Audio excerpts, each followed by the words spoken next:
Hello, world. Welcome to the Shannon Joy Show.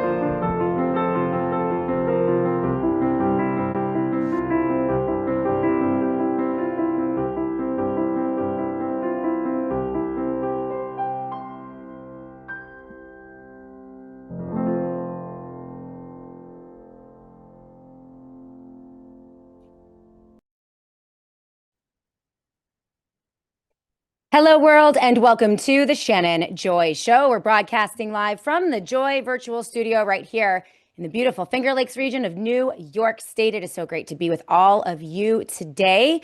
It is Thursday, March 5th, and we are live. We are broadcasting on Rumble. We're on Twitter, Spreely TV, Roku TV, Apple TV. For all of you who are watching on Substack, welcome to the Shannon Joy Show live. Love your comments and spending some time over at Substack. We're also live on YouTube and Facebook as well.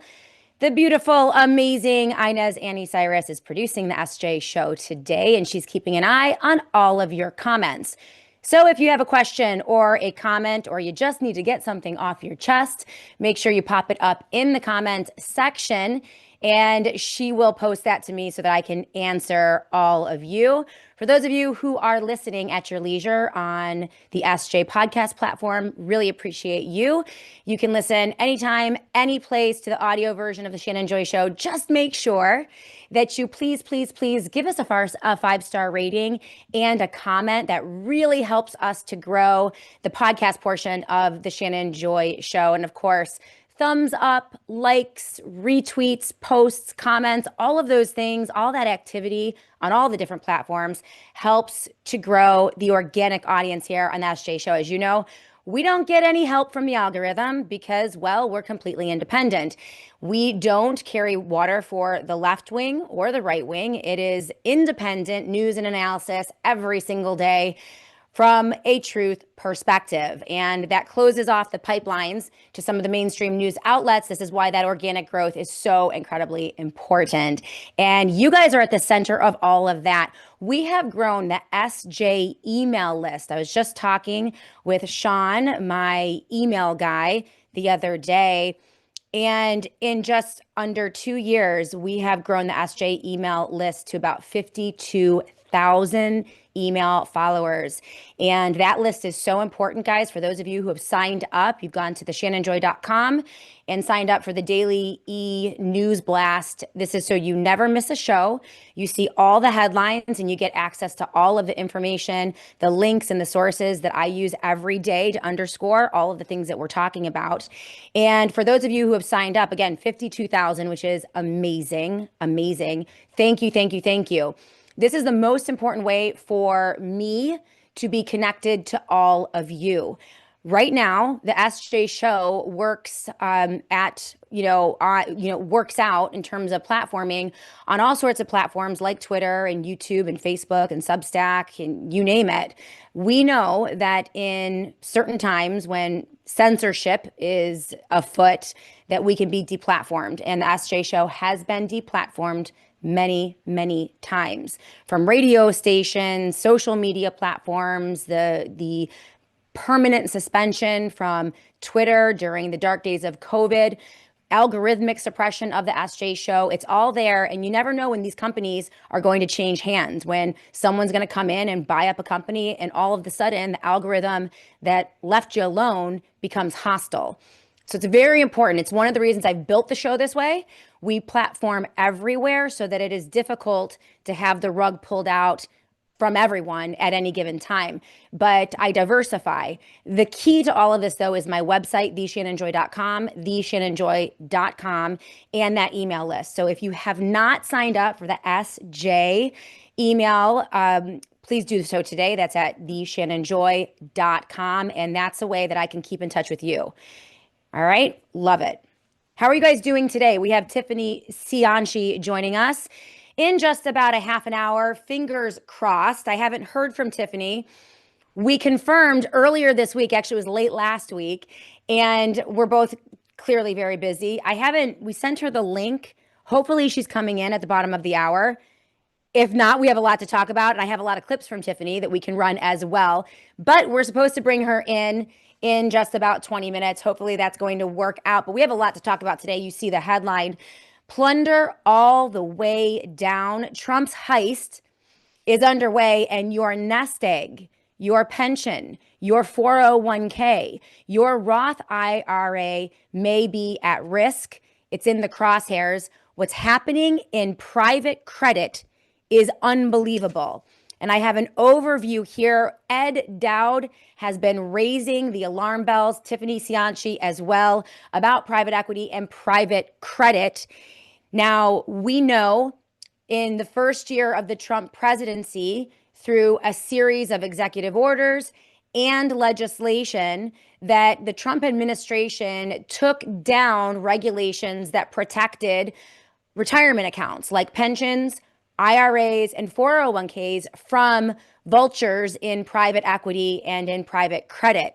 Well, they opened up the floodgates for money managers and management firms to move, in some cases without your knowledge, funds from your 401k, IRA, or pension into some of these very risky private equity and private credit categories.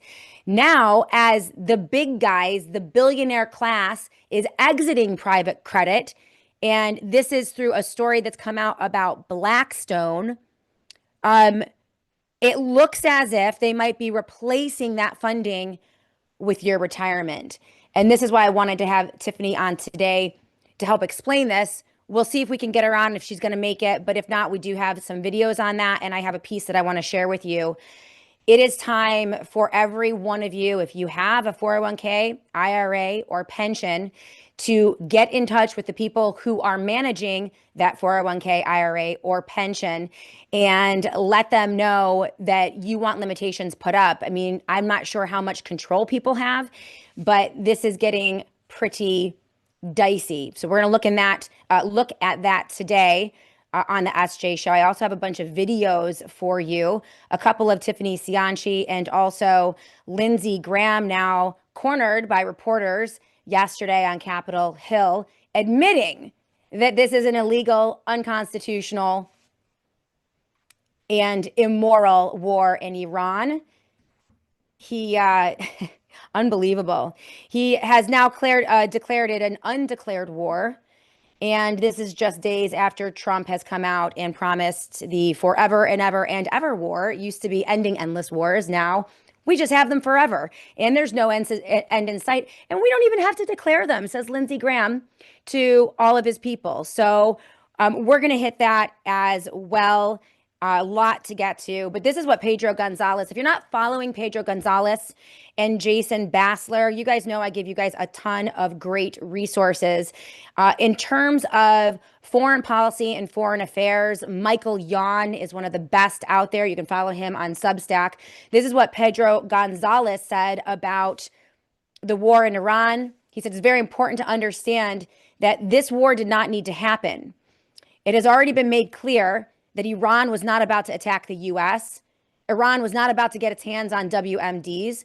But now the Trump-Vance administration has put Americans in harm's way and will use whatever harm might happen as further justification for escalating a war that did not need to happen.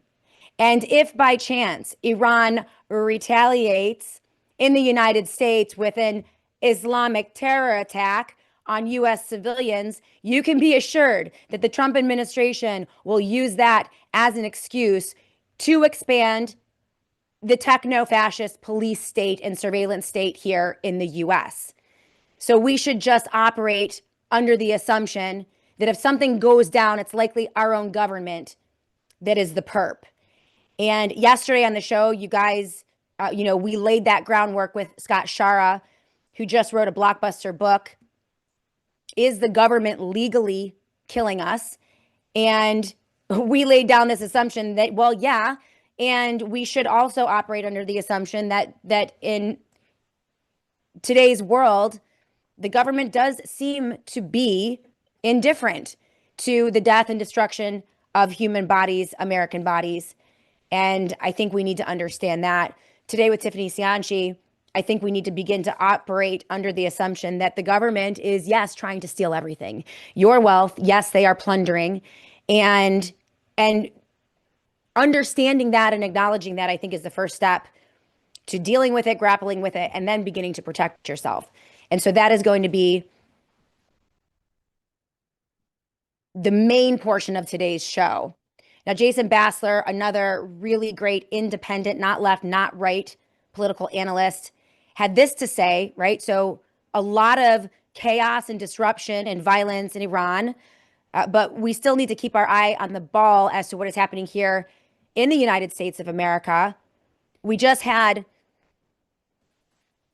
the United States House of Representatives. This is disgusting, but we should expect nothing less from the people who are desperately trying to cover up the Epstein files and those who are complicit in child sex trafficking, child rape, and potentially murder. This is unbelievable. Just yesterday, the House now votes to block the release of its own sexual misconduct files. The U.S. House voted 357 to 65 yesterday to refer a resolution back to the Ethics Committee, effectively blocking public release of investigative files on sexual harassment claims against members, staff, and others. The push comes from Representative Nancy Mace after allegations against Representative Tony Gonzalez, but most lawmakers from both parties opted for the procedural sidestep. So we need to understand that the people who run things in Washington, D.C. are predators. And it is a predatory institution. And we need to fix this. We need to figure this out. I'm seeing more and more on social media about voting out all incumbents. I hope that happens. I think it should happen. But I don't know if voting is going to save us. I think that we need to begin to organize, activate, and refuse to comply with some of the things that are coming down the pike at the local level. We're going to talk to Tiffany about that in a moment. But Jason Bassler had to say this about all of the chaos. The fire hose in your face news cycle 24/7. It is relentless and it is accelerating. Keep your eyes on Iran, he says, but don't let them memory hole these things. And I agree with him. The Epstein files and arrests, surveillance. There was a crazy story about ring surveillance. The data center land grab, big tech and DHS collusion, the Thiel Epstein connection, Zorro Ranch investigations, domestic terror databases, and immunity for the pesticide industry, which we talked about yesterday. There's a lot happening on Capitol Hill in the fog of war. And those are all areas that we're going to touch on here on the SJ Show. We're going to bring Jason Bassler in again. He's been with us on the Shannon Joy Show many times. We're going to try to bring him in. We do have Tiffany Cianci in the bullpen warming up to join us on the SJ Show. So we're going to get to her in just a couple of minutes. But I do want to say hello to all of you. From Substack, Nelson Sweetman, great to see you on the SJ Substack live feed. Good afternoon, Shannon. Marge Parker is with us. Thank God you have your show on Substack, Shannon. Thank you, Marge. I so appreciate that. We have Big Dog. What Israel did to Gaza using U.S. funding is what Israel and the U.S. are going to do to all the Middle East countries. I don't disagree with you, Big Dog, and they're going to try to do that here in the U.S. as well. Just watch them. I'm sure Tiffany's going to have a lot to say about that. On the Rumble live chat, Mr. Worthless Eater, I see you. Great to see you on the live chat on Rumble. We have Buskman, who is the very first chatter on Rumble today. Guitar Lily, great to see you. Mod Trend is with us. Mav 2022. Clones is with us as well on the live chat. So many new faces every day on the Rumble live chat. I love that. Linus is with us as well. And Mark the Regan. Again, if you guys have questions or comments, especially for Tiffany, she's absolutely brilliant. Don't let her sassy demeanor and fiery personality fool you. She's absolutely brilliant. Did an almost 3-hour interview with Catherine Austin Fitts just a couple weeks ago. So important that Catherine said that it was one of the most important interviews she has ever done. And Catherine Austin Fitts is maybe one of the most brilliant women on the face of the planet. So that's high praise from Catherine the Great for Tiffany Cianci. She is absolutely brilliant in terms of high finance, and she's able to speak about this in a language that people can understand, which is so absolutely critical.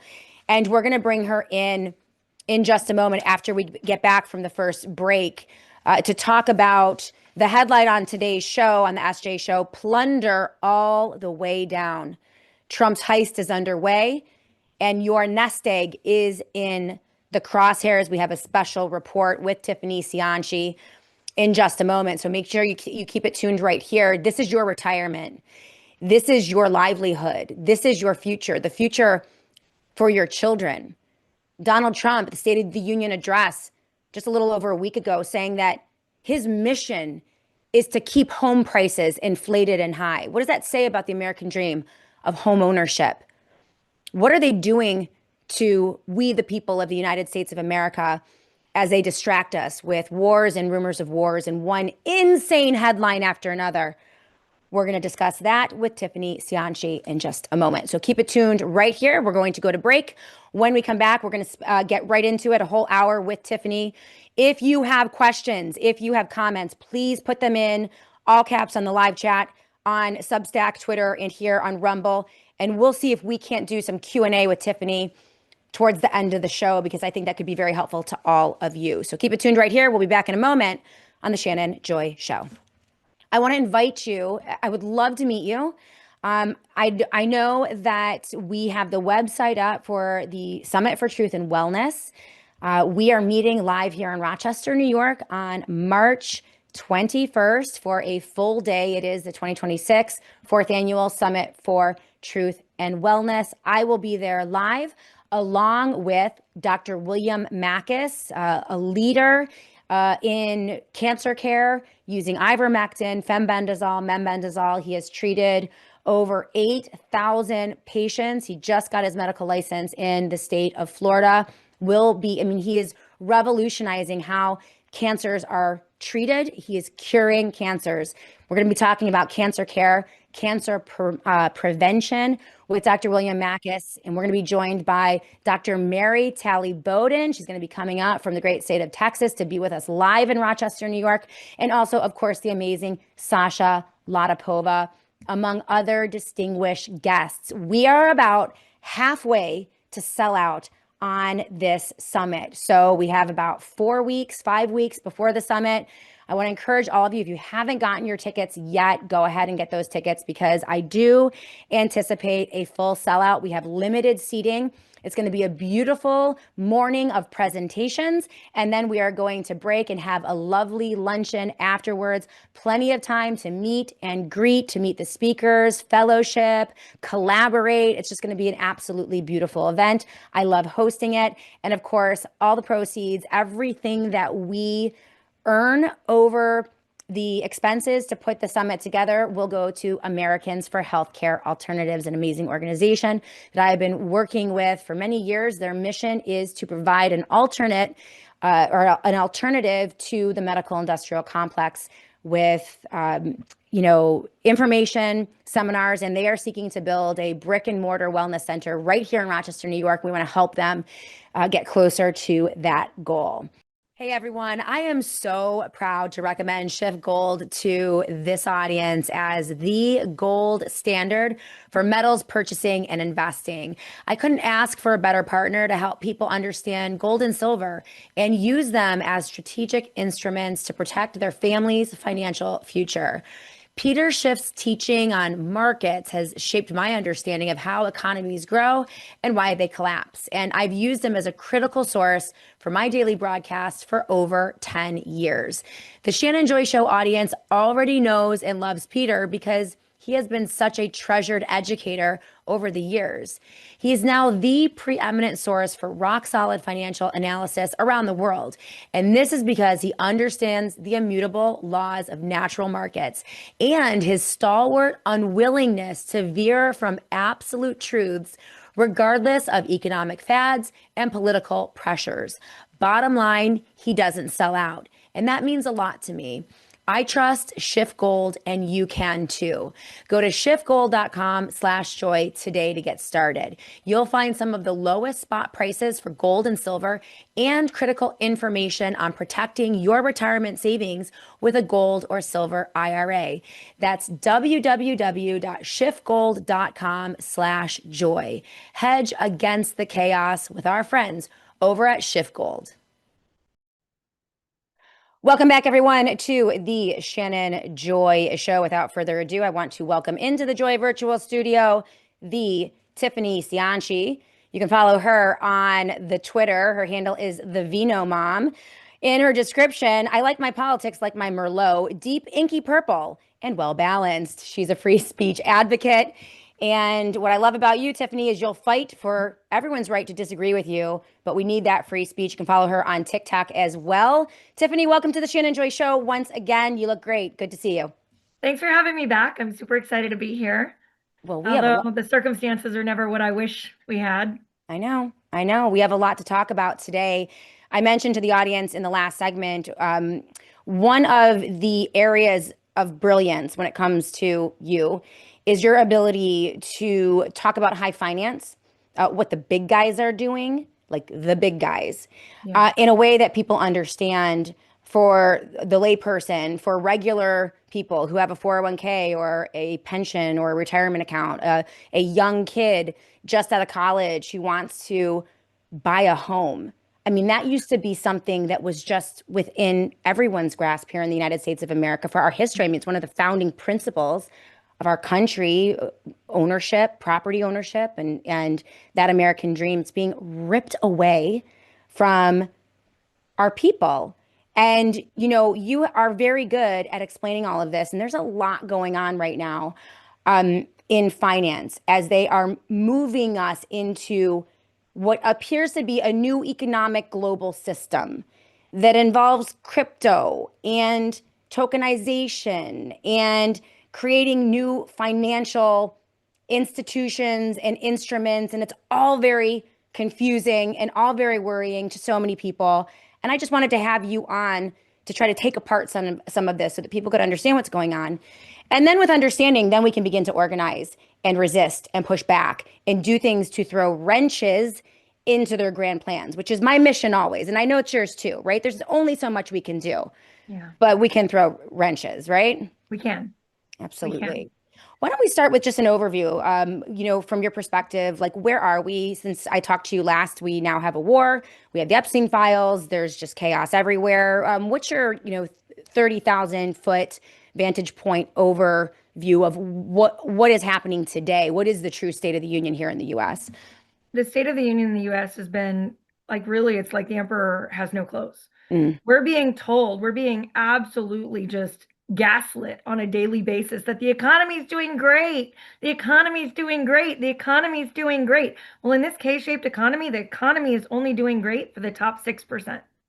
It used to be the top 10%. Really, it's about top 6 to 8%. Wow. It is like the emperor has no clothes. I am so tired of being told on a daily basis how fabulous everyone is doing. I went to the grocery store last night, okay? I shop clearance tags at the grocery store. I will go to the meat section and buy the stuff that's marked down and I'll flip it, right? I'm that kind of shopper. I grew up very poor. I'm scrappy.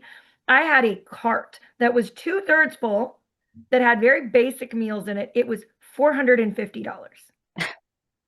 $450 for 7 meals that would have leftovers for a day or two, right? Like, you can't tell me that the economy is doing great. We know that all of the insurance companies and starting with Barclays just pulled all of the insurance slips for any shipping through the Strait of Hormuz. So we know at the Strait of Hormuz right now that we're about to lose a lot of oil shipping worldwide. That's going to lead to more inflation when the people can't bear another inch, let alone the miles this could take us. We know that companies don't suffer with their customers anymore. They just pass it along because we've reached a point of mass consolidation where in the past, companies would take a haircut with their customers when there was inflation to try to make sure you stayed loyal to them. There's so much consolidation now, they don't have any reason to. There are monopolies. We don't have anywhere else to go, right? And so they're not suffering at all. Nobody's stock prices are dropping. Everybody's just going up, up, and up to the moon. But we're at also a point where record withdrawals from 401ks are now, new record has been reached every month for the last 6 months in withdrawals from 401ks for people to meet basic needs for survival. Wow. We are not doing well. We are not okay. Those are hardship withdrawals, Tiffany? Yeah, we're looking at hardship withdrawals. Record numbers of hardship withdrawals. I've seen data on delinquencies on car loans, delinquencies on student loans, delinquencies on mortgage loans, and delinquencies on credit card loans. Like that, these come out, every quarter or so, and it just keeps getting worse for people. You talked about the consolidation and the monopolies, and this is an area that I think is really important for people to understand. And I would say going back, 20 years or so, I mean, one piece of legislation after another that, puts up barriers to entry for small to medium-sized businesses, or actions like the Affordable Care Act, which put 5,000 health insurance companies out of business. Those were all the competitive companies, and consolidated all of that business into a few hands that was tethered to Washington, D.C. We saw during COVID and the lockdowns, the actions of the government determining who is essential and non-essential was essentially shutting down mom and pop, small to medium-sized businesses that competed with some of these large corporations. So we've seen essentially the government pave the way for merger after merger after merger in the area of food, real estate, healthcare, insurance, you name it. And so now you're right. It doesn't matter. Prices are going up and up and up, and consumers are being squeezed, and the companies don't care. They're like, where are you going to go? Yeah. Where else are you going to go? We're the only shop in town because the cartel government has helped us create that. That eliminates competition. They're never going to lose your business. It's one of the reasons, Tiffany, I think that customer service is so bad. Yep. No one calls you back because there's nowhere else for people to go. Your thoughts on that? What impetus do they have? One, it requires them to have staffing sufficient to provide that kind of callback, which they've cut staffing everywhere, and they're doing it. They're expediting that at a rapid pace right now and using AI as their excuse when AI isn't really replacing anyone outside of maybe intro level coders right now. It actually can't replace people very well, but they are using it as the excuse to engage in the largest group of mass layoffs we've seen since 2007. Wow. Okay. And so we're seeing mass unemployment. It's not been reflected yet in the jobs numbers, but they also just went and they reevaluated the jobs numbers for 2025 and downgraded the job creation by 950,000 jobs. Wow. Nobody reported on it, but they said they created millions of jobs in 2025 as they were, again, the emperor has no clothes, right? They told us they'd created millions and millions of jobs and then waited until March and downgraded that estimate by almost 1 million jobs. Now we're not crazy. You're not crazy if you're watching this show and saying, I'm not okay. My neighbors aren't okay. Financially, we're not okay. Mentally, we're not okay. Health-wise, we're not okay. No one is okay except the top 10%.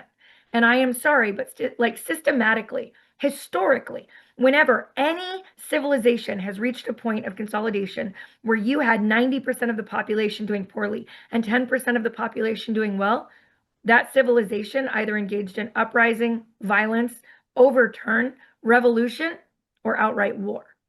And not with a country like Iran, with one another. Okay? Right now, billionaires should be begging us for taxation. And I'm not saying that's the answer. I am not. Billionaires should be begging us to tax them because the alternative is a French Revolution guillotine.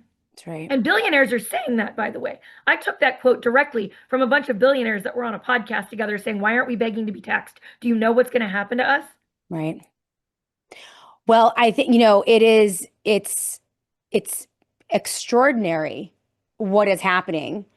And, the billionaire class, it's probably why they have bunkers, Tiffany. In fact, let's run that. Annie, do you have my bunker video? You don't hate these people enough, by the way, everyone. You do not hate these people enough. While Annie's grabbing that video, Tiffany, I was telling the audience yesterday, I have a 14-year-old son, and I asked him, I said, are you guys talking about Epstein with your buddies? Like, what are you talking about at the lunch table? And he said, yeah, we're talking about the Epstein files. I'm like, well, what are you talking about? And he's like, well, we're talking about how our government eats babies. And I'm like, Yeah. Like, think about that. This generation, this COVID generation that had their childhood ripped away from them. We grew up trusting our government. We grew up believing in our government. If we didn't, we maybe said they were crooks or thieves, or dishonest. This generation is growing up under the assumption that our government rapes children, traffics children, and eats them. Like, that is mind-blowing. It's a void that's been left by what used to be filled with the American dream.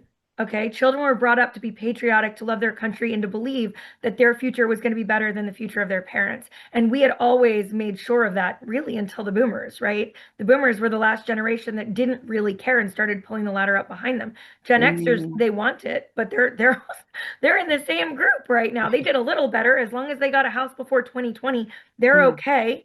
But they don't have the ability because none of the boomers are leaving their jobs. None of them. They're hanging on to power, literally like somebody hanging to the deck chair on a Titanic right before they tumble over. They're not willing to let go. Those nails are scratching across and they won't let go. And because of it, they're destroying everything for every generation after them. It's horrifying to watch. My son is a straight A student, very good boy, very smart, very intelligent. The only time I've ever been called to the school for a parent-teacher conference, they had a Martin Luther King project. And he had to make a poster about, I have a dream. And it was supposed to be what they wanted to be when they grew up, or like some vacation they wanted to go on, whatever they were dreaming about. Right. I was sure my son was going to choose to do something about being a race car engineer, because that's what my then 7, almost 8-year-old son wanted to be. He wrote a poster, a giant poster, and they said they couldn't hang it up in the hallway because his poster said, I have a dream that private equity won't keep hurting small businesses.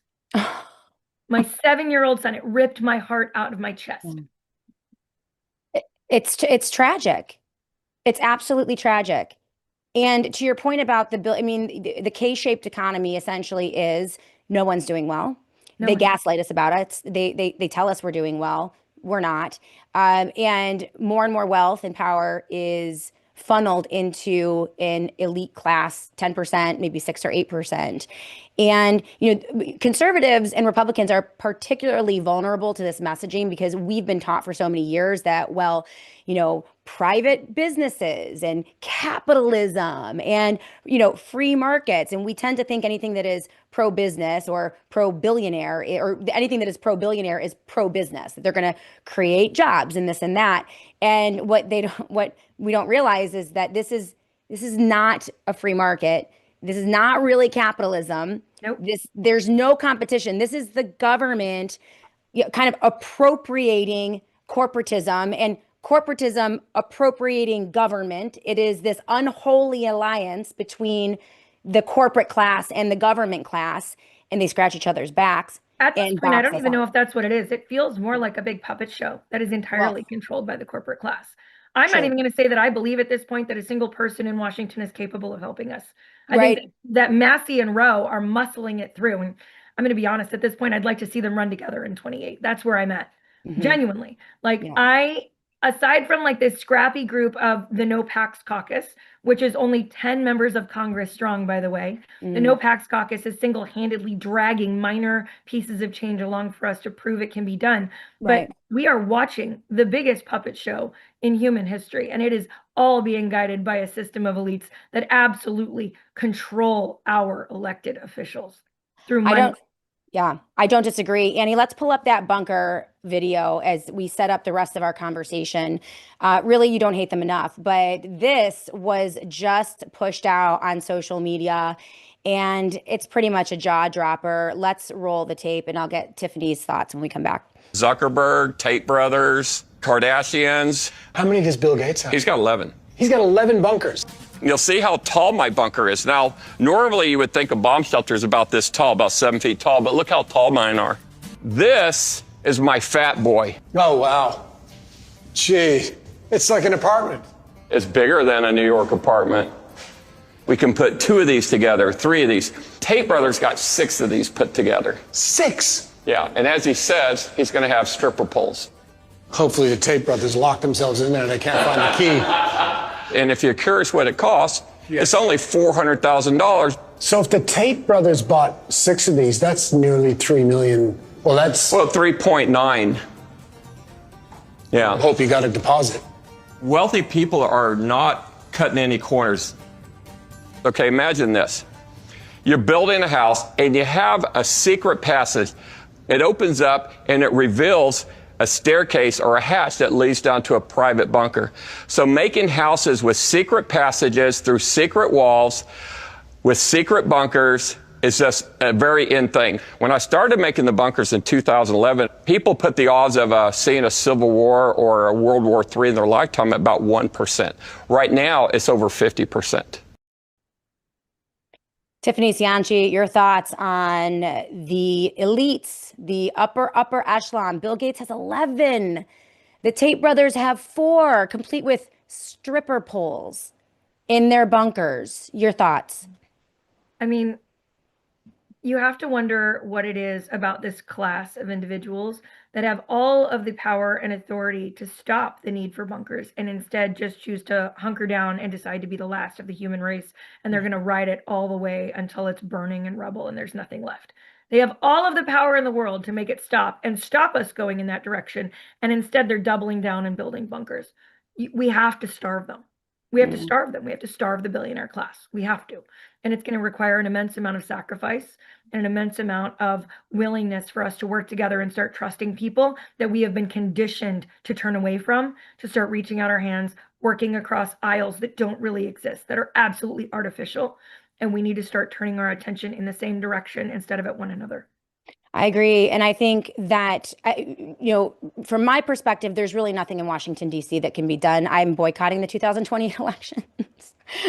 I just think it's so corrupt. I actually think primaries are the best place for us to go and take action right now. We need to vote against every incumbent, every single primaries. Yes. They need to stop thinking their jobs are secure. Yes, I think that primaries, of course, though, then, Tiffany, we are relying upon voting machines that we have no control over, right? I don't even get a receipt when I vote. Did you see the recent report that Trump has drafted an executive order to take control of state level voting? This does not surprise me. Emergency? Oh, yeah. Wouldn't that be? See, but this is why I'm saying, like, if we pin our hopes on elections, watch President Trump declare a national emergency because of the war in Iran or domestic insurgents and cancel elections, at least federal elections. Like, you could see it happening. So we have to build other areas of resistance and pushback, which I think we can. We can talk about that in a little bit, as we move towards solutions. But I have been, for 10 years, I've been bottom up, local organization. There is strength in numbers. Get connected to the people who are in your backyard. Correct. In terms of all of the things. We'll talk about that. I think that this distraction of D versus R, left versus right. I do love the Massey Ro Khanna alliance. I think we do have to unite somehow people that we wouldn't talk to about politics. We have to find people who love the Constitution and love freedom and love liberty and love truth and all those things on both sides of the political aisle in order to kind of muscle our way, to use your terms, through the next few years. Right. But yeah, you mentioned, I want to go to break in a minute. When we come back, we're going to talk about private credit and private equity and your retirement, because this is going to be, when they rip your retirement away, that's going to be the moment that they're going to want to clamp down. That's when things are going to get really dicey. And I think that the more people who are protected against that, who know what's going on, the better, because then we have an infrastructure of people who are still solvent when this all comes crashing down on our head, and we can help other people. So that's kind of my big picture thesis here. Yeah. But I do want to broach AI and the excuse that AI is taking all the jobs, because you mentioned that just a moment ago. And I've seen an enormous amount of propaganda from the billionaire tech guys like Elon Musk, essentially, pushing out this doomsday scenario that the robots are coming, the AI is coming, all of your jobs are going to go, and we're going to have this one world, like, super intelligent, God-like thing that is going to control all of us and everything.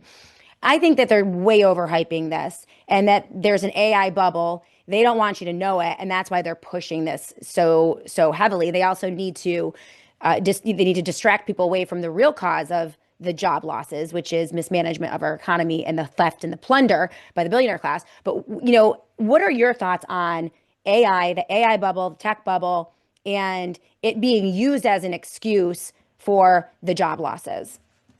I want to be very clear that right now we have this very small handful of tech billionaires that are being given way too much oxygen on all media sources as the sole voice in the AI industry. And right now it's because we have this mass consolidation with a few AI companies that have been artificially propped up to be the winners in the AI race that are going to deliver America the big win. But the reality is that if we want America to win the AI race, and if we want America to win the general intelligence race, we actually need to lean back on open source, right? That's what other countries are doing. You want tens of thousands of people trying to create the best idea. There is no world where we rely on 5 billionaires and they say, if you give us all of your data, we promise one of us will figure out the right thing that's going to make us all a lot of money.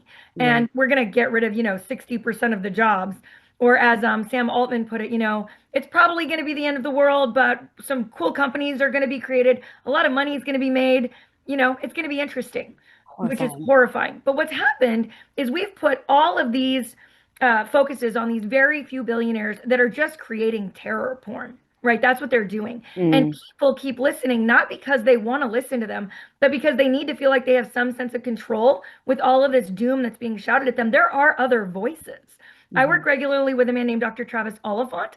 He invented most of the languages that AI are built on in the libraries in open source and gave it all away for free for the good of humanity. And right now, he has a completely different argument. He believes that what should happen, the data that we have is what's most valuable. Those companies are desperate for our data because they can't train new models without it. And that we actually possess the value and we need to learn to monetize our own value, and that everybody should be able to have their own AI. And if you have your own AI, you can create your own companies and we can create new jobs to replace anything that's displaced. They want us to believe that we should give them all our data for free and they'll create something. None of us have to wait for that. And they want us to believe it because they are desperate for the value we hold. We need to deny them that. We need to cut off their access to what we possess that they are reliant on to continue their monopolies when they're not going to create the best thing. It requires open sourcing hundreds of thousands of ideas. That's the American way. That's American ingenuity. And people should be listening to the real godfathers of AI that actually see a different path forward. Absolutely. And that's a dirty little secret about AI, right? It can be useful. I like it-ish sometimes. Most of it I think is pretty worthless and a waste of time. But I can see it in the future, helping humanity.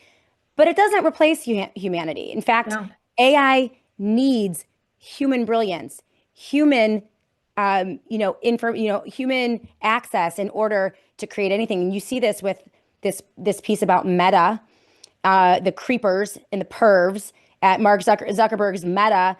We're now finding out that their spy glasses or smart glasses are spying on all the users, including people who are not holders of spy glasses, but everyone in their proximity, right? Here it is. Meta workers say that they're disturbed and they're seeing disturbing things through users' smart glasses. Users didn't realize that humans would be watching them. And here's the dirty secret. And this was a quick write-up. There was a story by Victor Tangerman. Meta's Ray-Ban glasses need human data annotators to train the AI. Desperately. So they want you to think that this is inevitable. You have no privacy ever again. It's all over. You need to give them everything so they can train their little models. No, they need humans to train the models, and they need your information and your data. And this is leading to workers from Kenya telling Swedish journalists that they see people undressing, using bathrooms, having sex, and filming all sorts of proprietary things. These random people are wearing these in boardrooms. Meta could be stealing secrets from executives in boardrooms right now. Right? Crazy. And that's the only way we're ever going to get privacy back is if we make people in boardrooms care about the fact that these companies are actually getting access to their proprietary data. Because intellectual property is the only thing that's going to get any reinstitution of privacy. But we do have the capacity to starve them of our data. We have that choice. It requires a lot of work, a lot of effort. It requires us to go in and change settings in our devices, in our emails. And there's a reason that we've always gotten things for free. There's always been a trade-off, and it's always been the data. I would rather Right. pay for my access than allow them a single moment of free access to my data. I would rather pay for what I get. I would rather that. Tiffany, I see a trend in the markets towards privacy, and that gives me, I have been screaming about privacy for 12 years. And every time I would talk about privacy, they'd be like, well, if you're not doing anything wrong, Shannon, then you shouldn't matter. It shouldn't matter to you. Oh yeah, of course. And Let's just give it up and like it'll never come back to haunt us later, ever. No one's ever, ever done that in history. ever, right? That's excuse number one. Excuse number two is the fallacy of inevitability. Like, there's nothing you can do. They have it anyway. See, I don't get scanned at the airport. And every time I go through the airport, my husband, devastatingly handsome Dr. Joy, is like, they have your face anyway, Shannon. Like your face is all. I'm like, I do the same thing. I'm like, I know, but I don't care. Clearly, they want it. They want to scan it at the airport for some reason. So I'm going to deny their that. data modules on it. Right. They're Exactly. training their learning models on it. Yeah. So, but Tiffany, I think that is ending. I think people are creeped out by AI, big tech, the robots. And I could foresee in the next 10 years, privacy becoming very important to more and more Americans and people across the globe. I'll go a step further. I actually believe that we are programmed evolutionarily to be very, very uncanny valley creeped out by AI in general. Even the best AI videos I've seen have given me very uncomfortable feelings, and we are evolutionarily programmed for that. We literally need to start listening to our internal selves. We've been conditioned by these quick scroll videos, right? This short-term like dopamine hit video systems to make us get past that and say, well, no, I want this. I want this. I want more of this. Let me tell you, if you want to see who the next billion-dollar social media network is going to be, it's going to be the one that bans any account that lets anything AI touch it. We're going to go back. And if you look over at, like, there's a company here in America right now that exists that was very popular in the 90s and 2000s that is more popular than ever in Europe because they're actually turning away from this, right? It's meetup.com. Over in Europe right now, meetup.com is doing huge numbers of people just trying to turn back to people. We still have that here in the US. We can start sharing that with our friends right now. I love it. We can do that right now. But we're about to see people going back to people, and we're going to see like that the places people want to go are where the technology is not. It's gonna come to a head, and we have to start turning away. It's not easy, and we have to pry it out of our children's hands. It is so dangerous. Absolutely. I agree with you 100%. I want a dumb house. I want dumb tech. I want a washing machine that just washes clothes and a car that just goes. That's it. I don't need all the bells and whistles and all of the surveillance and the electronics. I think that that's going to be a huge space in the future, and I'm here for it. Tiffany Sion, she joins us today. She is the Vino Mom at the Vino Mom on Twitter, and you can follow her on TikTok as well. We're going to go to a quick break. When we come back, we're going to get into private equity, private credit, really disturbing things happening in private credit. And it appears as if this administration has paved the way for these massive billion-dollar companies to go after and use your 401k, your IRA, your retirement to gamble. And it's putting millions of Americans at risk. And we're going to learn about that in just a moment with Tiffany when we come back. At 123.com/joy. Everything that you're going to need for preparation: generators, solar panels, Faraday products. If you want to disappear and protect yourself from the surveillance state, they have an entire line of amazing Faraday products called dark bags. They're always 10% off at the satellite phone store if you go to sat123.com/joy. That is sat123.com/joy. The satellite phone store has supported the Shannon Joy Show for many years. They are amazing partners, and let's help the companies that help keep the lights on here at the Shannon Joy Show. So if you are in the market for any of their products or services, make sure you use that promo code JOY and go to sat123.com/joy. That's sat123.com/joy. I want to invite you. I would love to meet you. I know that we have the website up for the Summit for Truth and Wellness. We are meeting live here in Rochester, New York on March 21st for a full day. It is the 2026 4th Annual Summit for Truth and Wellness. I will be there live along with Dr. William Mackis, a leader in cancer care using ivermectin, fembendazole, mebendazole. He has treated over 8,000 patients. He just got his medical license in the state of Florida. He is revolutionizing how cancers are treated. He is curing cancers. We're going to be talking about cancer care, cancer prevention with Dr. William Makis, and we're going to be joined by Dr. Mary Talley Bowden. She's going to be coming up from the great state of Texas to be with us live in Rochester, New York, and also, of course, the amazing Sasha Latapova, among other distinguished guests. We are about halfway to sell out on this summit. So we have about 5 weeks before the summit. I want to encourage all of you, if you haven't gotten your tickets yet, go ahead and get those tickets because I do anticipate a full sellout. We have limited seating. It's going to be a beautiful morning of presentations, and then we are going to break and have a lovely luncheon afterwards. Plenty of time to meet and greet, to meet the speakers, fellowship, collaborate. It's just going to be an absolutely beautiful event. I love hosting it. And of course, all the proceeds, everything that we earn over the expenses to put the summit together will go to Americans for Healthcare Alternatives, an amazing organization that I've been working with for many years. Their mission is to provide an alternative to the medical industrial complex with information, seminars, and they are seeking to build a brick and mortar wellness center right here in Rochester, New York. We want to help them get closer to that goal. Welcome back, everyone, to the Shannon Joy Show. Today, we're joined by Tiffany Cianci. She is an expert financial analyst. You can find her on Twitter. She is the Vino Mom, and Tiffany is going to tell us about our retirement, your nest egg, your 401k, your Roth IRA, your pension.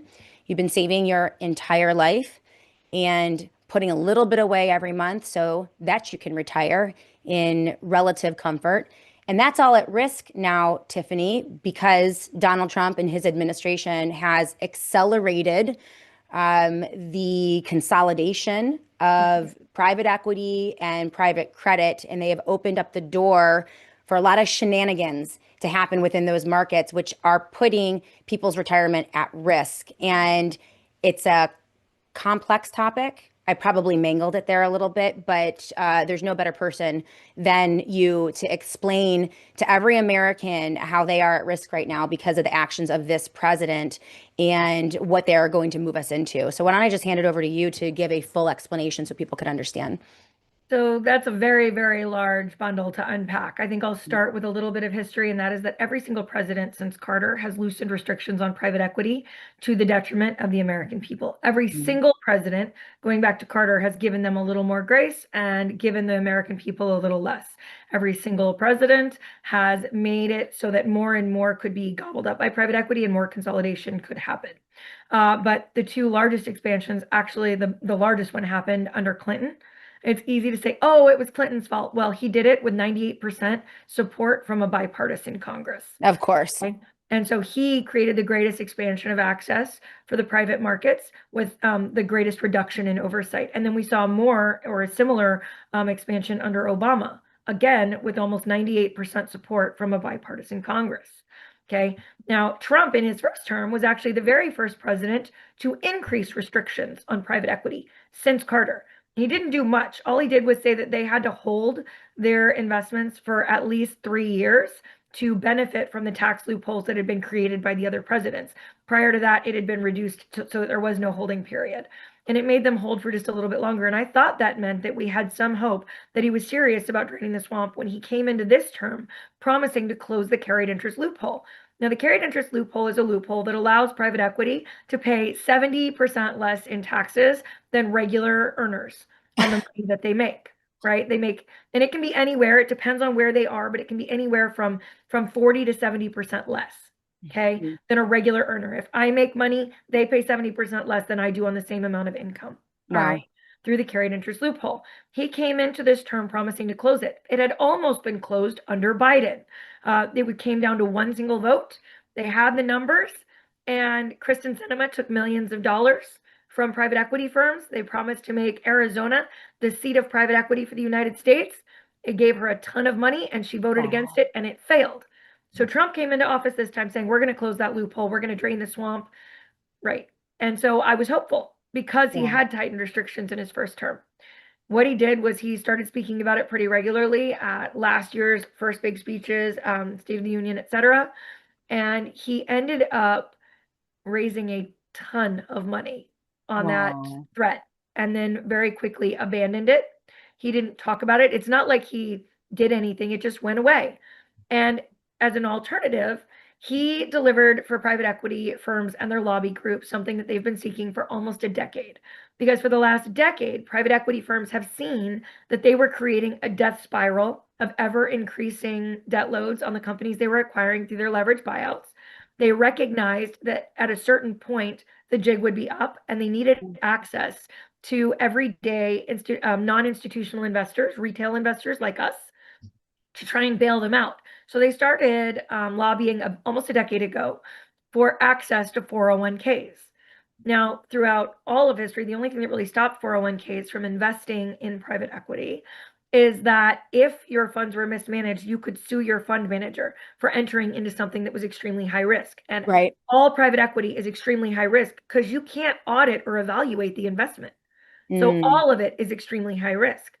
Well, what happened was just a couple months ago, after much screaming, much fighting, much effort by my followers to try and stop it, not only did he deliver it, but he delivered a bonus. He wrote an executive order that ordered the SEC to immediately find a way to grant access for all 401k managers to start investing our 401ks in private equity. Now, this happened on the heels of some really big alarm bells for private equity, right? Harvard and Yale, which were endowments that were overwhelmingly invested in private equity, announced that they'd seen like 4% returns on things that were expected to be 70% returns. Wow. And they started selling off $8 billion in private equity assets. We saw that we had $4 trillion in unsellable assets that were stuck on the desks of private equity investors because they had so over leveraged their investments that they could no longer sell them in the retail marketplace. And so as a result, they couldn't close out their funds.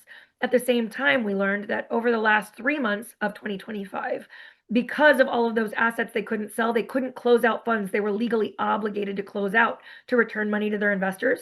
So they started engaging in a new Ponzi scheme called continuation funds, where when they couldn't sell the assets they had, and they couldn't even sell them to one another anymore because they were so over leveraged, funds like Platinum Equity, as a good example, started creating a second fund where they would bring in new investors and get their money and say, we're going to invest your money really well and we're going to get you amazing returns.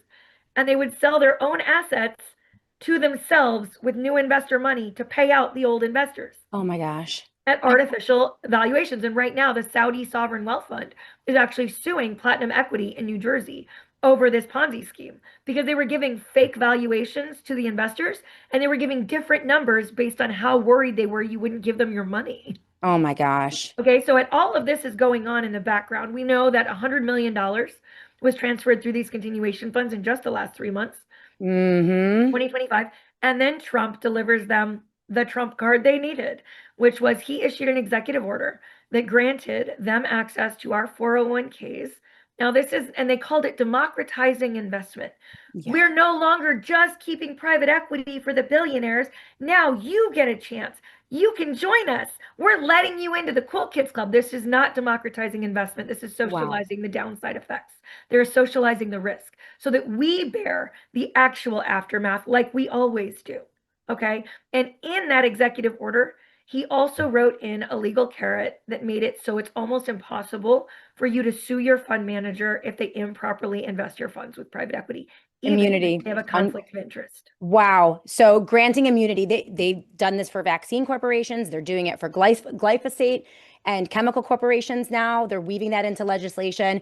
And now they are protecting these Ponzi schemes. Correct. And making it impossible for people when the rug gets pulled out to sue them or have any type of response to what is essentially theft. This is disgusting. Correct. And we know this is a bad idea. Okay. Yeah. We know this for a fact. And we know this because the way that 401ks are managed and the costs affiliated with it are very, very low, incrementally low, like 0.5%. Okay. Yeah. For managing your funds to 1.5%.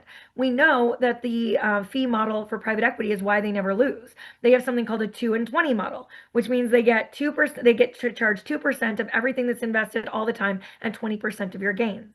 All right. So if you look at investing your money, let's say that I invest $100,000 in my 401k, and over a decade, I end up with $150,000 in returns. Okay.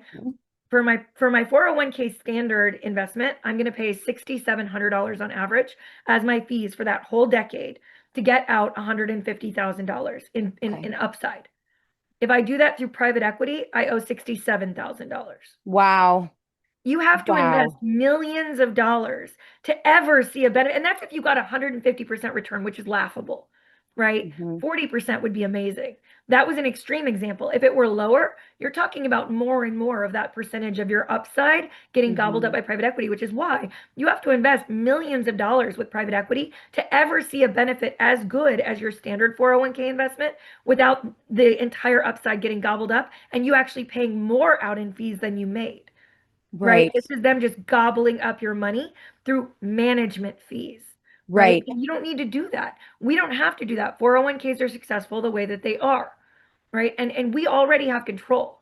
So they got that. They got the gift that keeps on giving. And now fund managers are going to get offered these massive, massive commissions for delivering your money to these 401ks to bail them out.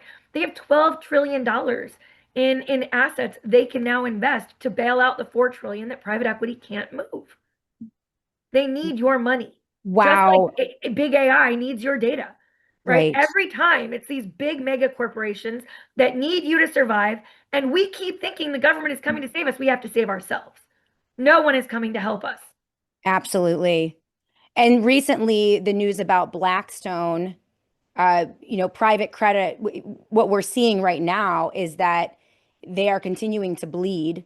The big investors, the people got in. I mean, this is what it sounds like to me. And tell me if I'm wrong. So it seems like for the past 20, 30, 40 years, whatever, all of these presidents have been giving this nice little Benny to rich people and billionaires, like this nice little pocket, this little private equity pocket where they could go in, get 70% returns, I think you mentioned, on their investment, enjoy zero taxes, or what is it, 70% less in taxes, and incredible gains.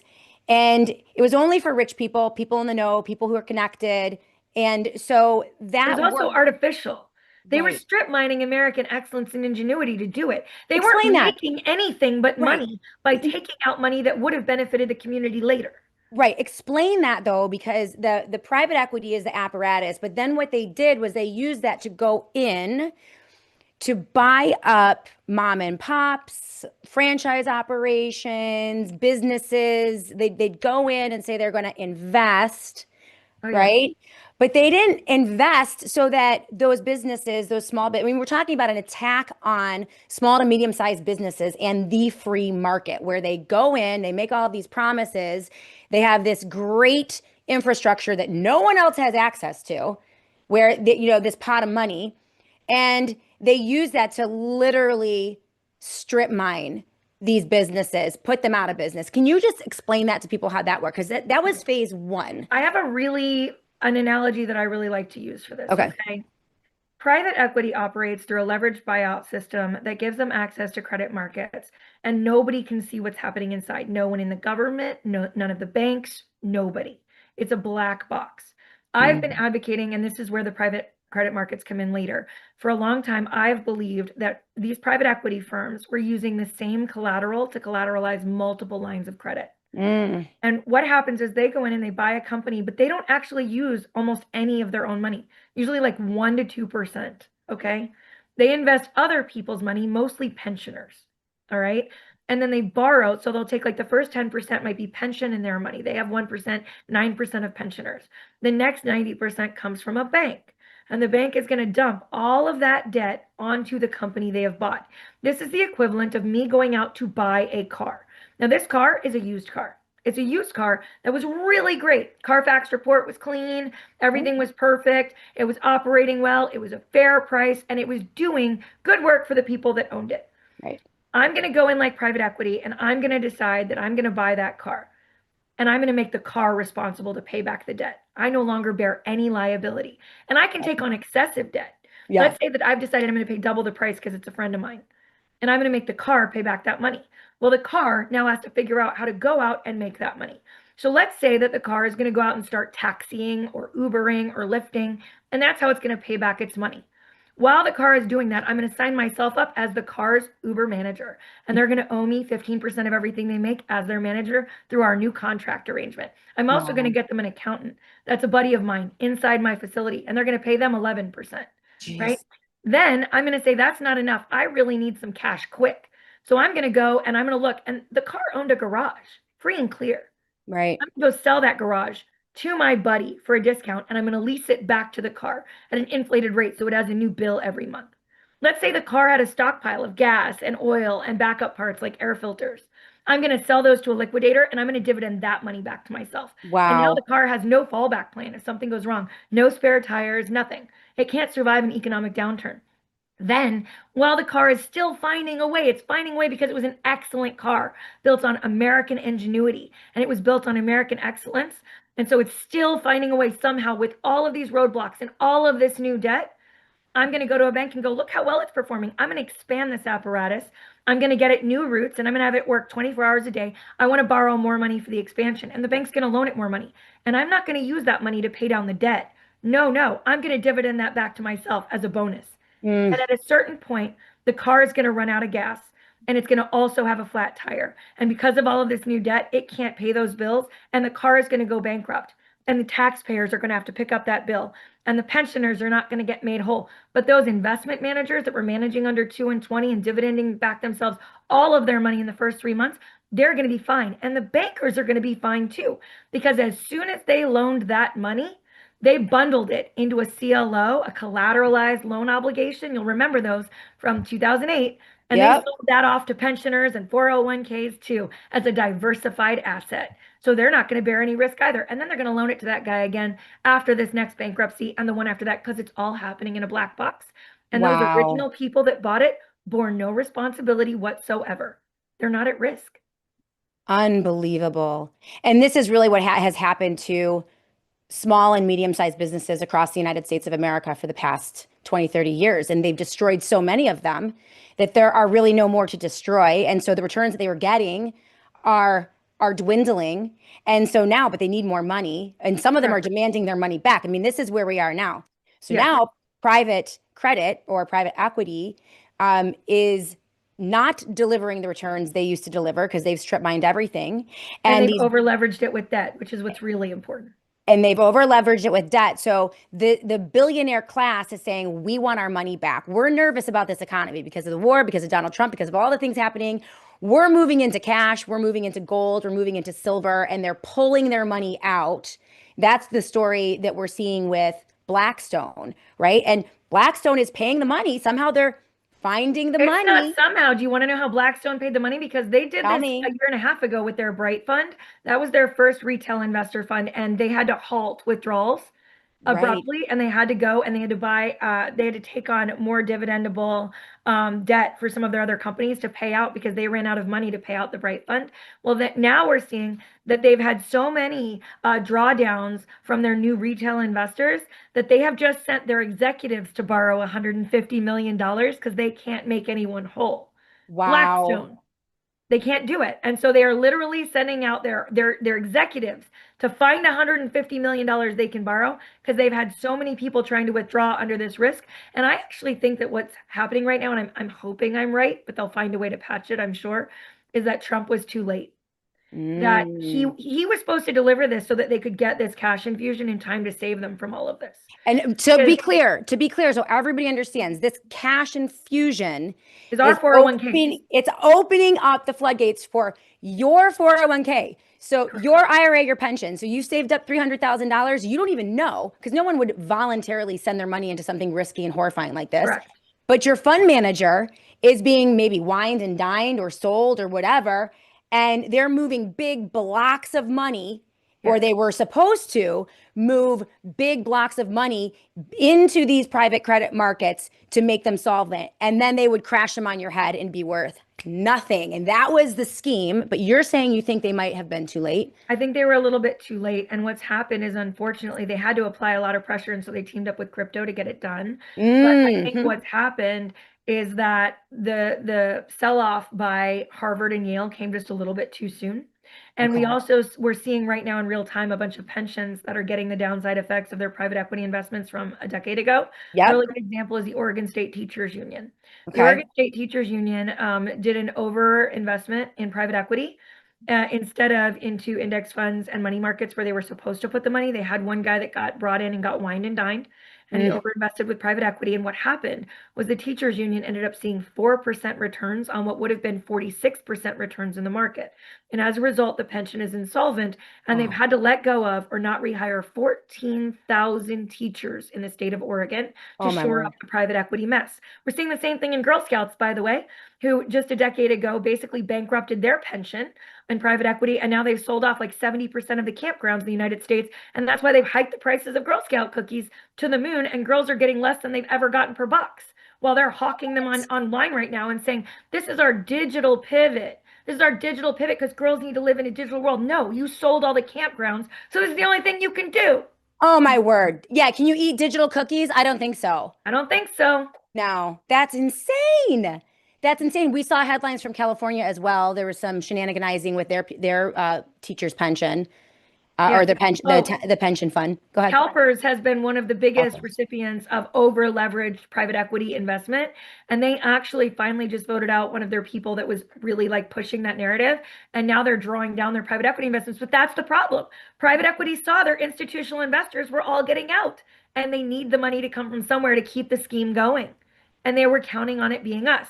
Well, unfortunately, and there's a difference between private equity and private credit. Okay, private equity is when you use, when you go and you buy companies. Private credit is when you lend money to companies privately. Got it. Okay. And so private credit is very much integrated with the private equity scheme. There's a lot of private credit transactions that private equity funds started engaging in, and it's basically a private banking system of people lending money. The problem is that they got reliant on these private equity funds to continue to do well, and they're not. And we're seeing that in real time. We're seeing it with the downfall of Tricolor Holdings and First Brands, which were the first two big canaries in a coal mine. In my opinion, the Bright Fund was, but not everybody agrees with me on that, but I think I'm right on that, is that the Bright Fund was really the first alarm bell, and it was 2 years ago almost now. Wow. Okay. When they had to halt trading. Now we've seen that Tricolor Holdings and First Brands both went bankrupt within like 9 months of acquisition, and their executives at the private equity fund, they made out like bandits. Meanwhile, they bankrupted all of the private creditors and the private credit like investment that went into that acquisition, right? Simultaneously, we see the CEOs of Apollo. He's saying that there's a big problem. There's a reckoning. Jamie Dimon, back on October 14th, said, I see this as there's a cockroach. And when you see one cockroach, there's probably a lot of cockroaches. That was a Jamie Dimon direct statement, right? We know that Blue Owl, which is a private credit engagement bank system, they halted withdrawals recently, and nobody can withdraw their money. They tried to spin it and say, we're going to pay you out as we get returns. So you might get your money faster now. You just don't know. We're just going to pay you out when we want to. Well, that ended up leading to one of like the most famous economists of all time, Mohammed El-Erian. He said, absolutely not. This is a massive canary in the coal mine. This is going to be a reckoning for global markets. Absolutely not. And so we're not seeing one thing. We're seeing a whole bunch of alarm bells.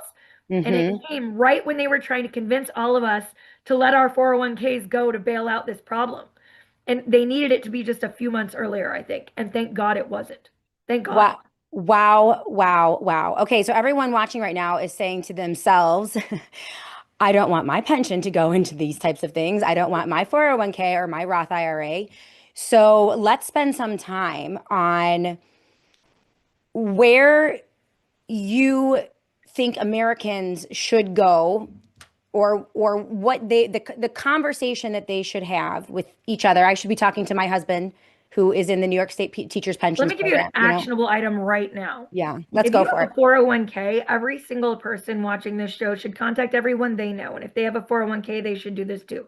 You're going to draft an email immediately to your 401k manager telling them that you are revoking any implied or explicit like authorization to invest any part of your 401k in any private equity or high risk investment, period. Okay, you're going to say, I am revoking that, because you need to create a really good paper trail, because remember, they were given some protection on investing your money. But 401ks can be self-managed, and you have every right to say that things can't be invested where they want. It's only going to be through us denying them access to our investments that we get to stave off the absolute bankrupting of our 401ks and the $12 trillion they need to bail them out. Okay, so this is a draft email, and you want to share this with everyone you know. And you know what? I'm going to put this, Tiffany, I'll grab this. We'll clip this video, and I will get basically a transcript of what you just said, and we'll push it out to everyone we know. And then you guys can share it with everyone you know. But essentially, you're going to draft an email to the company or your contact who manages your 401k. Would this apply to an IRA as well? IRAs are different. They don't have access right now. Okay, good. Okay, that's good. So no access to IRA.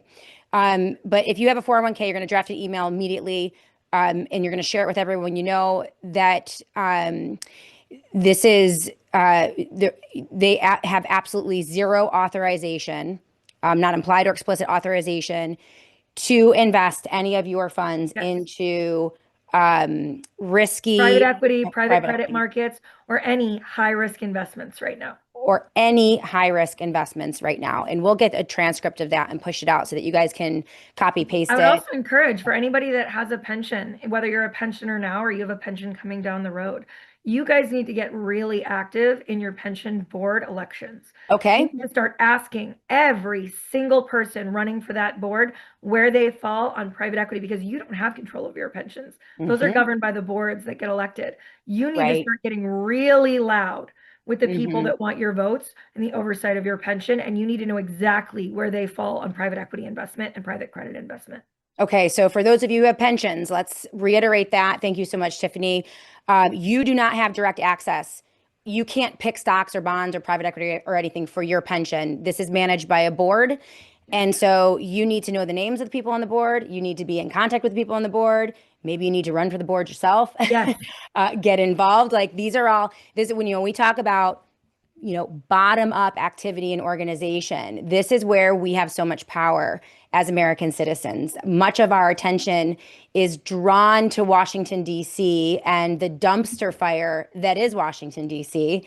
We are drawn to the national elections every 2 or 4 years, when there's so much that we could be doing just in the build outs of these massive data centers. We're seeing Americans across the country. It's beautiful to watch, by the way, just descending on zoning board meetings and town board meetings, basically saying, oh, hell no, Mark Zuckerberg's Manhattan-sized data center is not going to be in my backyard. No, thank you. And the other thing we need 100,000 Americans to get out and run for office right now. Yeah. And I don't care what your platform is. I'm going to be very honest. All I need is 100,000 people to have one thing in their platform, and they will get my support. And that is that you will not take money from corporations, super PACs. You will not take money from corporate PACs or other countries. That's it. If you run on an anti-corruption platform, I really don't care what the rest of your beliefs are. I don't, because if you don't serve the people, we'll vote you out. That's right. If you don't run on somebody else's money. So as long as you don't take money from somebody else, I will vote for you. I will use my platform to get you votes. I swear to, we need 100,000 people running for office. And do you know how many people run unopposed in their elections every single year?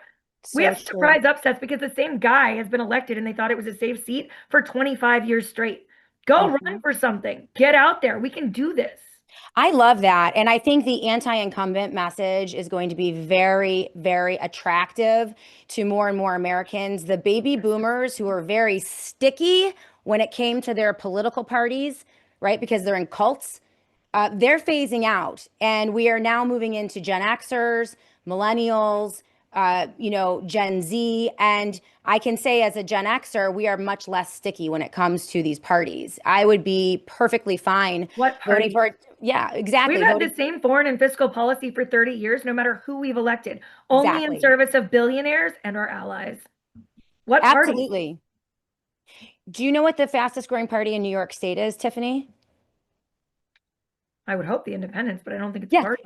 It's not even, well, there is an independent party, but they suck. It's the blank no party. That's what I am. Love it. They call you a blank. You get nothing. We love that. But it's the fastest growing category of voter in New York State. I'm speaking at the Independent National Convention again this year. And I think that the independent movement is growing. I spoke in 2024, and I'm going to be speaking again here in 2026. I think that's amazing. The New York State Independent Party is one of those fake parties that is really actually running cover for like the Democrats or something. You know what I mean? So it's not here in New York State, our state party is not that great, which is why, because I love the idea of being independent. But when I looked at what they did, I'm like, no, it's kind of like the conservative party in New York State. They run cover for the GOP because anyone who's disaffected from the GOP is like, well, I'm a conservative, but the conservatives never win anything ever. That's the point. They just draw votes away. You know what I mean? So, no, I think you're right. We just need to overwhelm regular people, overwhelming the system, throwing out incumbents, reaching across the line. I think the anti-corruption angle is perfection when it comes to marketing. And I'm a marketer. I've been a marketer for many, many years. I think that's the way to go. And I'm very, very optimistic, Tiffany, when you talk about how, they certainly are trying to set up this apparatus to keep us little people out and to, protect the elite class and then go into your bunkers when everything falls apart. But, there's so much that we can do. And I think just the nature of the number of us is where that power really is. And if enough Americans can protect their 401ks and raise holy hell about their pensions and bring awareness to this, when they try to drop the bomb, the financial bomb on our heads, more of us will be solvent and more of us will be able to help our neighbors in our communities. And that's a great thing. Where would you recommend people? I don't want to ask you financial advice, but it's, people are like, where do the stock market is crazy. We don't try. I mean, the dollar is right now. I've been looking to invest in private and like public benefit corporations. Okay. They get to put a public good ahead of the shareholders, which I realize as a shareholder, you probably want them to put you first, but that's kind of what's brought us here. Mm-hmm. And so at this point, I'm looking for ethical investments, and I'm not a financial advisor, so I can't like give financial advice like in a way that I can tell people is ethical. Right. But when it comes to ESOPs, employee stock ownership programs, working for companies that have those are amazing. Interesting. And I also like certified B Corps that are doing some kind of good that are dedicated to anything other than just money. Right. I do think that there's ethical ways to invest. It's not easy. It takes research, but I do believe it can be done. That's really interesting. My sister is like a chief financial something at some company. She's an accountant and she runs an ESOP. And I'm so confused about it when she talks. I don't know what she's the employee stock ownership program. It means that your employees always have a vested interest in the success of the company.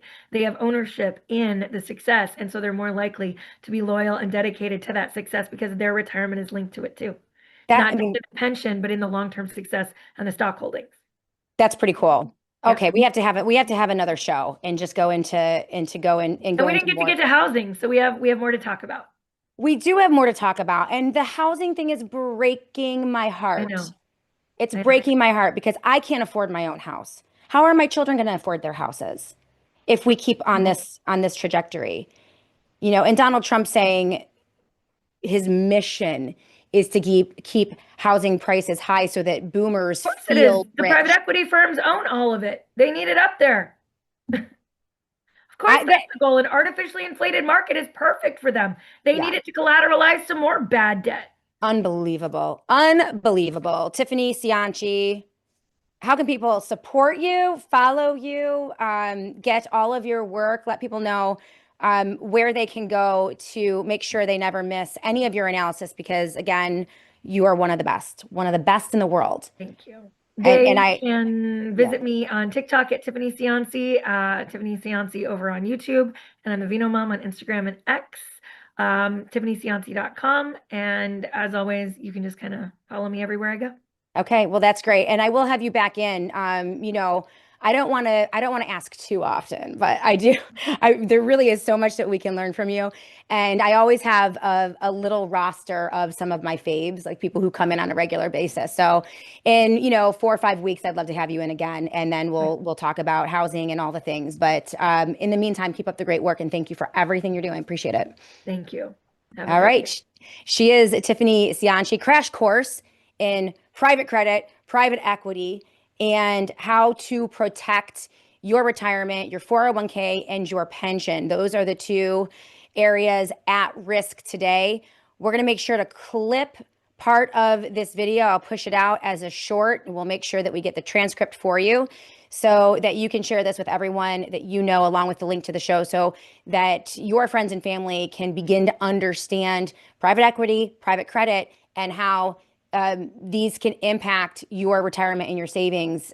Information is power, and the more people that understand what's going on, the better. So huge thank you to Tiffany Cianci for all of her great work. And thank you to all of you on the chat. I didn't get a lot of questions. I didn't see a lot of questions from you guys, so that's okay. I mean, I wanted to give Tiffany as much time as possible to explain what was going on here. But yeah, I see you, CJP Rumble. Thank you guys for all of your comments. Mark Cornk, I see you. Silver and gold are real money as determined by the Articles of Confederation in the Constitution. The problem is the devalued, corrupt markets, have not changed. Well, yeah, definitely. You guys know I'm a huge fan of, I'm in everything, essentially. I obviously, a little bit of real estate, gold and silver, physical gold and silver for sure, in your safety deposit box or in a safe. I do have a gold silver IRA through Shift Gold, who is a sponsor of the Shannon Joy Show. I'm in the stock market, so I have a Roth IRA, not a 401k, and I absolutely trust my manager, Don Pullano, PCM and Associates. At this point, I don't think I'm in very, very boring stocks, like, no risk at all. Mining stocks, Mark the Regan, I see you on the live chat. And this is not financial advice, this is just what I'm doing. In times of great chaos, I feel like you kind of have to have everything diversified. You have to have a little everywhere. I have some cash. Peter Schiff is very bullish on mining stocks. And I don't disagree with that, Mark the Regan, just because it is so clear, so clear that the world, the globe, in the next 10, 15 years is moving away from the dollar. I do believe, and this is just my opinion, that de-dollarization is already in play. It's already happening. It's over. And we're going to see that impact the United States of economy for quite some time. It's going to be very bumpy here in the US. And so as we are seeing de-dollarization and moving away from what Catherine Austin Fitts would call a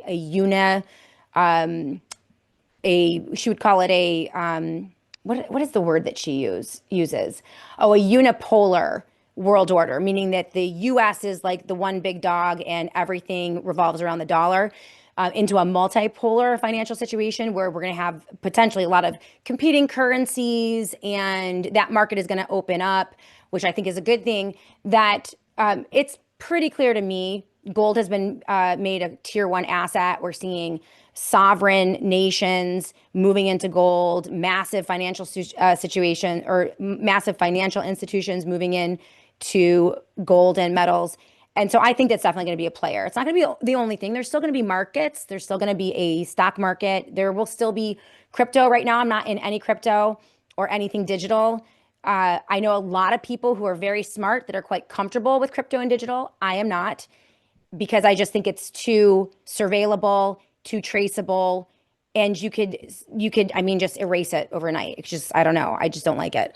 But a lot of people that I know are comfortable in that area, and it's going to be an area, right? We're going to see some type of tokenization. I mean, Peter Schiff is actually creating tokenized gold, which I think is brilliant. It's essentially holding people's gold for them, because that's where the expense comes from. It's expensive to hold large amounts of gold, but holding people's gold for them so that they can use gold and silver as a literal currency. Like you could have like a card that is, acts exactly like a debit card, where you use your gold and you're able to buy and sell and trade in the same way you would maybe your bank account by writing checks, except for in the case of a bank account, the bank doesn't have your money. You're loaning the bank money, not the other way around. So it's actually a better system. And I'm seeing, the pirate money guy, Kevin Jennings, I think is his name.